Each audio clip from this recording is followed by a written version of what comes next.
मैं ऐश्वर्य सर आप लोगों के लिए लेकर के आया हूँ कुछ ऐसे वर्ड्स जिन वर्ड्स मीनिंग के बारे में आप लोग हमेशा से कंफ्यूज में रहते हैं, जिनका कंफ्यूजन आज इस वीडियो के माध्यम से मैं दूर करना चाहूंगा दोस्तों। और आशा ही नहीं पूरी विश्वास है कि आज के इस वीडियो के माध्यम से जिस तरीके से मैं आप लोगों को आज का जितने भी वर्ड मीनिंग की बात की जाएगी, आज के बाद आप लोगों को वर्ड मीनिंग में किसी भी तरह का समस्या नहीं होगा। तो आइए आज हम बात करेंगे शादी ससुराल से जुड़े शब्दों की अंग्रेजी क्या होती है। तो कुछ उदाहरण के रूप में मैं आप लोगों को स्क्रीन पर दिखा सकता हूं और उसके बाद मैं धीरे धीरे एक करके आप लोगों को सारी जानकारियां दूंगा कि किस प्रकार से एग्जाम्पल्स होंगे, कहां पर किसका प्रयोग होगा। तो आइए दोस्तों हम बात करेंगे सबसे पहले, जैसे कि आप सही जानते हैं, एक शब्द है साला, जीजा, जी, बारात, साली, सास, ससुर, देवर, ननद, ससुराल। हाँ ध्यान देंगे तो भाभी, चाचा, ससुर, चाची सास, जेठ, सड़ भाई, दामाद, बहू, जेठानी, बारात, दूल्हा, दुल्हन, सात वचन, जीवन साथी, लड़की वाले, लड़का वाले, बीबी, पत्नी। कहने का तात्पर्य है कि जितने भी आपके रिश्तेदार रिलेशन होते हैं, जो उनके नाम होते हैं, आज मैं उनकी अंग्रेजी बताऊंगा और साथ ही साथ इनका प्रयोग कहां पर होगा वो भी मैं बताऊंगा। तो आइए दोस्तों मैं आज आप लोगों को इनका प्रयोग कहां कहां पर इन शब्दों का होता है मैं आज इस वीडियो के माध्यम से आप लोगों को बताना चाहूंगा। तो चलिए देखते हैं। सबसे पहले हम बात करेंगे शादी में बोले जाने वाले शब्द एवं वाक्य, words and sentences spoken in marriage. हाँ दोस्तों, शादी में बोले जाने वाले शब्द एवं वाक्य ध्यान देंगे। जैसे शादी, शादी को जो मीनिंग है इंग्लिश में वेडिंग, वेडिंग बोला जाता है या तो मैरिज बोला जाता है। क्या बोला जाता है दोस्तों? वेडिंग या तो मैरिज। आइए हम ध्यान देंगे, अब ध्यान देंगे जब शादी होती है तो बारात जाता है, बारात लड़की की तरफ से अक्सर तक ले जाया जाता है। और आजकल तो आप लोगों ने देखा भी होगा मॉडर्न है और हर जगह लगभग गेस्ट हाउस में ही शादियां हो रही हैं। तो वहां पर जो है जो बारात आती है तो बारात की तरफ से जो भी होते हैं उसे प्रोसेशन कहा जाता है। इंग्लिश में क्या कहा जाता है दोस्तों? बारात को प्रोसेशन कहा जाता है। आइए देखते हैं इसके कुछ वाक्य। जैसे कोई देख करके, बारातियों को देख करके बोले देखो बारात आ गई, see the procession has come. हाँ, जब बाराती आ जाते हैं तो ऐसा वर्ड आप लोग प्रयोग करते हैं, सब बोलते हैं see the procession has come. हाँ, बारात आ गई है। तो बारात आ गई है उसके लिए हम इंग्लिश वर्ड बोलेंगे see the procession has come. आइए दोस्तों अब नेक्स्ट पॉइंट बात करेंगे। जैसे दूल्हा, बारात में जो मेन कार्य जिसका होता है, जो उस पूरे फंक्शन का राजा होता है, जिसे हम दूल्हा कहते हैं। यदि दूल्हा ही नहीं है तो शादी किसी काम की नहीं। यदि दूल्हा का इंग्लिश आप लोगों को मैं बताऊंगा ग्रूम, GROOM। हाँ दोस्तों, ग्रूम मीन्स होता है दूल्हा। ग्रूम मीन्स क्या होता है? दूल्हा। तो आइए दोस्तों हम बात करेंगे। जैसे ग्रूम मीन्स दूल्हा, दूल्हा बहुत अच्छा लग रहा है।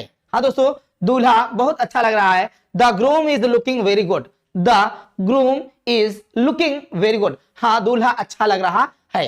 तो उसके लिए हम ध्यान देंगे। अब बात करेंगे दुल्हन। दूल्हा है तो शादी में दुल्हन तो होना अति आवश्यक है। तो दुल्हन के लिए हम जो मीनिंग प्रयोग करते हैं आज के बाद आशा करते हैं कभी आप लोग नहीं भूलेंगे। हाँ, दुल्हन के लिए ब्राइड, BRIDE। ब्राइड मीन्स क्या होता है दोस्तों? दुल्हन। तो आइए अब हम बात करेंगे। जैसे दुल्हन बहुत सुंदर लग रही है। हाँ, ऐसा ही बोला जाता है जब आप कभी भी दुल्हन को बाहर आते हुए देखते हैं या आपकी नजर जब भी पड़ती है तो आप ये कहते थकते नहीं कि दुल्हन बहुत सुंदर लग रही है, या दूल्हा को देखने के बाद आप बोलते हैं दूल्हा बहुत सुंदर है। तो उसके लिए दुल्हन बहुत सुंदर लग रही है, the bride is looking so beautiful. आपने देखा कि जहां पे दुल्हन की बात आई, दुल्हन क्या लेडीज हो गए, तो महिला के रूप में हम ब्यूटीफुल का प्रयोग किए सुंदर के लिए। और यहां ध्यान देंगे जब दूल्हा की बात किया गया, दूल्हा बहुत अच्छा लग रहा है, वहां पर the groom is looking very good, यहां पे वेरी गुड का प्रयोग किया गया। क्योंकि आप इस बात को विशेष तौर पे ध्यान देंगे, जब कभी भी सुंदर की बात किया जाएगा तो वहां पर गर्ल्स के लिए ब्यूटीफुल का ही प्रयोग किया जाएगा। आइए दोस्तों अब हम बात करेंगे नेक्स्ट पॉइंट। चलिए, शादी हो गई, शादी होने के बाद लड़की अपने ससुराल जाती है। तो लड़की अपने ससुराल जाती है तो उस ससुराल को इंग्लिश में इन लॉस हाउस कहते हैं। क्या कहते हैं दोस्तों? इन लॉस हाउस। तो आइए दोस्तों अब आगे बढ़ते हैं। कुछ वाक्य। जैसे दुल्हन अपने ससुराल चली जाती है। हाँ, शादी होने के बाद दुल्हन अपने ससुराल चली जाती है तो उसके लिए एग्जाम जो इंग्लिश आपकी बन गई, जो अंग्रेजी आप लोग बोलेंगे, हाँ, bride goes to her in laws house. हाँ, दुल्हन अपने ससुराल चली जाती है। द ब्राइड या bride goes to her in laws house. आइए दोस्तों हम आगे बढ़ते हैं। 7 वचन। चलिए, शादी जब होती है तो शादी के दौरान शादी को संपन्न कराने के लिए 7 वचन दिलाए जाते हैं। जो आप लोगों ने देखा होगा, पंडित जी ब्राह्मण के रूप में जो भी लोग अपना इस पूरे कर्तव्य को पालन करते हुए 7 वचनों को ध्यान दिलाते हैं, तो उन 7 वचनों को हम बोलते हैं 7 वर्ब्स, VOWS। 7 वर्ब्स मींस होता है 7 वचन। आइए हम इसका प्रयोग करते हैं। चलिए, शादी में 7 वचन लिए जाते हैं। 7 verbs are taken in the marriage. हाँ, शादी में 7 वचन लिए जाते हैं। 7 verbs are taken in the marriage. आइए दोस्तों अब हम बात करेंगे जैसे दुल्हन का परिवार। तो दुल्हन का परिवार, इसको आपको पहले से ही पता है कि ब्राइड मींस होता है दुल्हन और ब्राइड्स फैमिली, तो दुल्हन का परिवार। तो दुल्हन का परिवार की इंग्लिश क्या हो जाएगी दोस्तों? Brides family. आइए ध्यान देंगे, दुल्हन का परिवार बहुत खुश है। Brides family is very happy. हाँ दोस्तों, दुल्हन का परिवार बहुत खुश है, brides family is very happy. या दूल्हे का परिवार बहुत खुश है, तो द ग्रूम फैमिलीज, हाँ, grooms family is very happy. इस तरीके से बोल सकते हैं दोस्तों। आइए आगे बढ़ते हैं। दूल्हे का परिवार, ग्रूम्स फैमिली। क्या?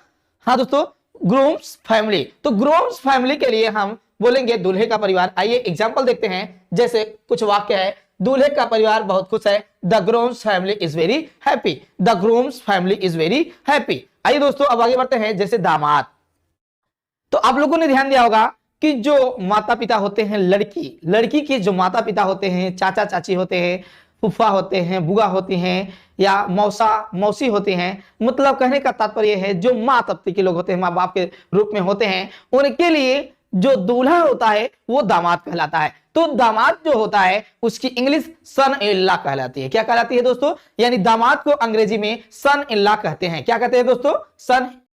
सन इन लॉ। तो आइए दोस्तों, मैं दामाद की जो क्वेश्चन है एक सेंटेंस के रूप में मैं आप लोगों को बताना चाहूंगा। जैसे सकते हैं, तो मेरा दामाद एक व्यापारी है। My son in law is a businessman. हाँ, मेरा दामाद एक व्यापारी है। My son in law is a businessman. तो आइए दोस्तों आगे बढ़ते हैं।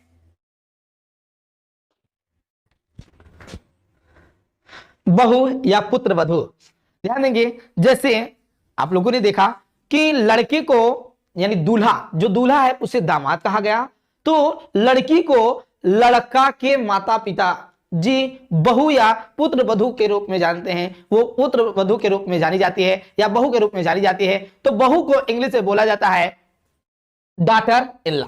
क्या बोला जाता है दोस्तों? Daughter in law. Daughter in law means होता है बहू या पुत्र वधू। डॉटर इन लॉ मींस होता है बहू या पुत्र वधू। आइए कुछ एग्जाम्पल के माध्यम से आप लोगों को बताते हैं। चलिए देखते हैं। जैसे दूल्हे के घर बहू आएगी, the daughter in law will come to the groom's house. फिर से ध्यान देंगे दोस्तों, दूल्हे के घर बहू आएगी, the daughter in law will come to the groom's house. हाँ दोस्तों, आप लोगों को आशा करते हैं कि मैं जितने भी आप लोगों के मीनिंग्स है, वर्ड मीनिंग, मैं रिलेशनशिप के अंतर्गत जितने भी आपके वर्ड मीनिंग है, मैं उनके एग्जाम्पल साथ ही साथ देते जा रहा हूं, जिससे आप लोगों को किसी भी तरह की कंफ्यूजन ना हो दोस्तों। तो आशा रखते हैं कि आप लोगों को ये वीडियो जरूर अच्छी लगी होगी, और यदि आप लोगों को वीडियो अच्छी लगे तो आप जरूर अंत तक बने रहिए और लाइक, शेयर और कमेंट करना मत भूलिए दोस्तों। आइए देखते हैं, आगे बढ़ते हैं। जीवन साथी, ध्यान देंगे। जब लड़का लड़की यानी दूल्हा और दुल्हन की शादी हो गई तो वो एक दूसरे के जीवन साथी हो जाते हैं। तो जीवन साथी को अंग्रेजी में बोला जाता है लाइफ पार्टनर। क्या बोला जाता है दोस्तों? Life partner. तो जीवन साथी को लाइफ पार्टनर बोला जाता है। आइए मैं कुछ एग्जाम्पल के माध्यम से आपको बताना चाहूंगा। जैसे ये जीवन साथी बन जाएंगे, they will become life partners. They will become life partner. आइए अब बात करेंगे शादी समारोह। शादी समारोह को हम बोलेंगे वेडिंग सेरेमनी या बैंक्वेट हॉल। ध्यान देंगे, दो चीजें आप लोगों को ध्यान देना होगा। शादी समारोह को या तो बैंक्वेट हॉल बोल सकते हैं या तो वेडिंग सेरेमनी। ध्यान देंगे, बैंक्वेट हॉल मींस शादी का समारोह या वेडिंग सेरेमनी मींस होता है शादी समारोह। आइए ध्यान देंगे, शादी समारोह का आयोजन बैंक्वेट हॉल में किया गया। आज का दौर ज्यादातर जगह की कमी के कारण लोग अपनी सुविधाओं को ज्यादातर बैंक्वेट हॉल में ही सुविधा पाकर के शादियों का आयोजन कर रहे हैं। तो आइए देखते हैं इस एग्जाम्पल के माध्यम से हम जानेंगे शादी समारोह का आयोजन बैंक्वेट हॉल में किया गया। The wedding ceremony is arranged in banquet hall. हाँ दोस्तों, the wedding ceremony is arranged in banquet hall. तो आइए दोस्तों आगे बढ़ते हैं। बहुभोज, ध्यान देंगे दोस्तों, कई ऐसी प्रथाएं चली आ रही हैं और लोग ज्यादातर इसका प्रयोग भी करते हैं। ऐसे फंक्शन को जरूर रखते हैं। शादी के बाद जब घर पर बहू आ जाती है तो वहां पे बहुभोज यानी रिसेप्शन कहलाता है। तो रिसेप्शन इंग्लिश में क्या कहा जाता है दोस्तों? रिसेप्शन, बहुभोज। हाँ, शादी के बाद बहुभोज रिसेप्शन होगा। There will be a reception after marriage.